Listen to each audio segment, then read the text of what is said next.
This is problem 31 from homework 3, equations of lines and linear regression. In this video, I'm going to show you how to use Desmos.com in order to do linear regression. First of all, I'm going to go to Desmos, desmos.com/practice and select the graphing calculator.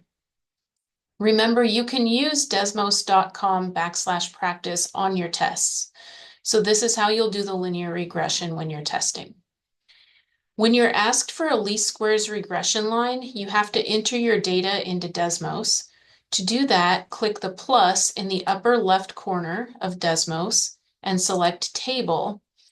In the X1 column, you're going to put the first column of your data, or if your data is given to you in 2 rows, you'll put the first row of your data in the X1 column.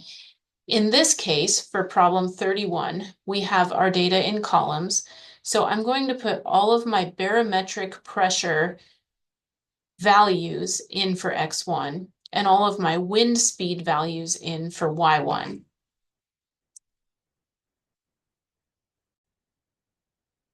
I've typed them all in, and once you have them typed in, you want to double check that your table in Desmos actually matches your table in the problem.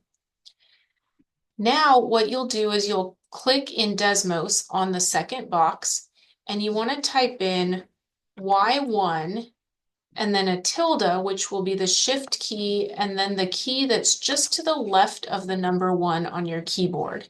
So Y1 tilde AX1 plus B. So that's the form of a line. That's the slope-intercept form of a line. And the A value that it finds is your slope. The B value that it finds is your y-intercept. So in the problem 31 in the homework, it says the equation for the least squares regression line is y equals. It tells me to round the slope to 2 decimal places. That would be my A value here. So in this case, I would have negative 1.26 x. So there's my mx, and then I'll do plus b, and it tells me round the y-intercept to the nearest whole unit. So I'll type in 1,309 because the b value in Desmos was 1,309.19. So to the nearest whole unit, I just do 1,309. Once I've got that, it wants me to use a graphing utility to graph the regression line and the observed data, and then choose the correct graph from the options below. Now they're showing me different windows that they've used. To adjust your window in Desmos, you'll come to this wrench tool where it says Graph Settings in the upper right-hand corner, and your minimum x value, you want it to be smaller than your smallest x value on your first column. So in my first column, my smallest x value is 908. So I might do something like 850 for my smallest x value in the window. And my largest x value in the window, I want it to be larger than my largest x value in the column. So I might do maybe 1,050. For the y, I want to look at the second column. My smallest y value is 36, and my largest y value is 165. So I might do something like go from 0 to 50, for example. Once I've got my window adjusted, I should see a picture of my scatter plot and my line. Oh, and I see I didn't make my y maximum large enough.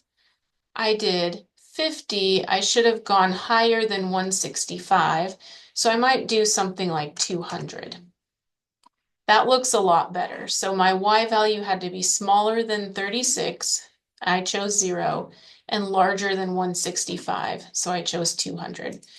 Now I've got a good rendering of my scatter plot here.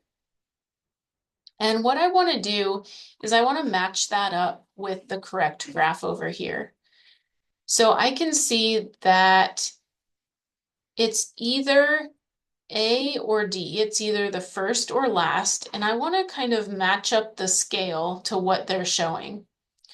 So in the first graph that they're showing, I can see it has a negative slope, but all of their plots, the y values are too large here. My y values are between 36 and 165. And notice their scale in this first graph is up in the thousands. So it's going to be this last graph here with the scale from 0 to 200 on the y, and then it looks like about 850 to 1050 on the x.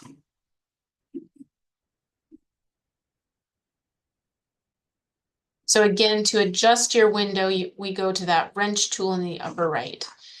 Now the problem says use the model in part A to approximate the wind speed of a hurricane with barometric pressure of 1,000, round to the nearest mile per hour. So the 1,000 is my x value.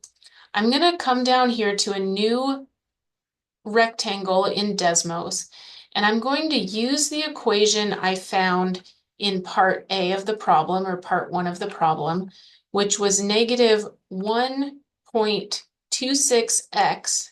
But for x, I'm going to put in 1,000 because that's what part 3 of the problem is giving me, plus b, which was 1,309. And so I get 49 miles per hour for the wind speed. Now, you may not get a whole number when you do that calculation, and if you do not, then you'll just round it to the nearest whole number. So that was a quick explanation of how to use Desmos to do linear regression. Remember to actually get your table, use the plus key in the upper left. You have to type in y1 tilde ax1 plus b. A is your slope, b is your y-intercept. And to adjust your window, you go to the wrench tool in the upper right.